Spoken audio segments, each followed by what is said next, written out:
আল্লামা মির্জা আব্বাস। মির্জা আব্বাস কেডা? মির্জা আব্বাস সান্দাবাস। নাম ছিল কি? আব্বাস উদ্দিন। এই যে বোরকা আব্বাস। ঘুম থেকে উঠে মানুষ নামাজ কালাম পড়ে আল্লাহর নাম নেয়। একজন আছেন উনি প্রথমে আমার নাম নেন। উনি সকালবেলা উঠে আল্লাহর নাম নিয়েই চাঁদাবাজি শুরু করে। চাঁদাবাজি করতেছে সবাই। মির্জা আব্বাস কেডা? মির্জা আব্বাস সান্দাবাস। মির্জা আব্বাস সান্দাবাস। মির্জা আব্বাস মির্জা আব্বাস সান্দাবাস। মির্জা আব্বাস বলো মির্জা আব্বাস। কি মির্জা আব্বাস কে? মির্জা আব্বাস সান্দাবাস। নাম ছিল কি? আব্বাস উদ্দিন, হয়ে গেছে মির্জা আব্বাস। তা আমরা আগে শুনতাম তাহলে আব্বাস উদ্দিন ওরফে মির্জা আব্বাস। পাকিস্তানের একজন গ্যাংস্টার আছে দাউদ ইব্রাহিম, তো ঢাকা হাটে এই ধরনের দাউদ ইব্রাহিমরা চলে এসেছে। আমরা তাদের মুখোশ উন্মোচন করে দিব। আল্লামা মির্জা আব্বাস দুর্নীতির মামলা ওনার উঠে গেছে। উনি এখন বাংলাদেশের সবচেয়ে বড় আলেম। আল্লামা মির্জা আব্বাস।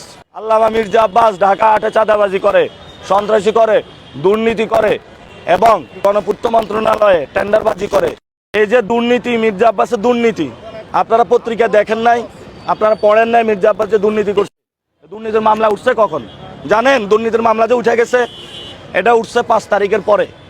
5 তারিখের পরে এই দুর্নীতির মামলা ওনার উঠে গেছে। উনি এখন বাংলাদেশের সবচেয়ে বড় আলেম। আল্লামা মির্জা আব্বাস। ঘুম থেকে উঠে মানুষ নামাজ কালাম পড়ে আল্লাহর নাম নেয়। একজন আছেন উনি প্রথমে আমার নাম নেন। উনি সকালবেলা উঠে আল্লাহর নাম নিয়েই চাঁদাবাজি শুরু করে। চাঁদাবাজি করতেছে সবাই, নাম বলতেছে বিএনপির। ইম্পসিবল, বিএনপি এখন চাঁদাবাজি করে না। প্রথম দিকে কিছু ছিল, আমরা এটাকে কঠোরভাবে কন্ট্রোল করেছি। আমার নেতা তারেক রহমান সাহেব অনেক বৈঠক করেছে। এখন এই মুহূর্তে চাঁদাবাজির অপবাদ বিএনপিকে দেওয়া হলো অন্যায়।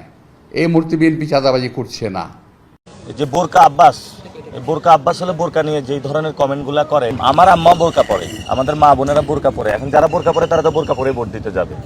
এখন আপনারা দেখেছিলেন যে বর্ডারে যারা ধরা খাইছে ভারতে পালানোর সময় তাদের না বোরকা পরা ছিল, এবং ওই সময় আন্দোলনের সময় যে মির্জা আব্বাস বোরকা পরে এটা লুকিয়েছিল।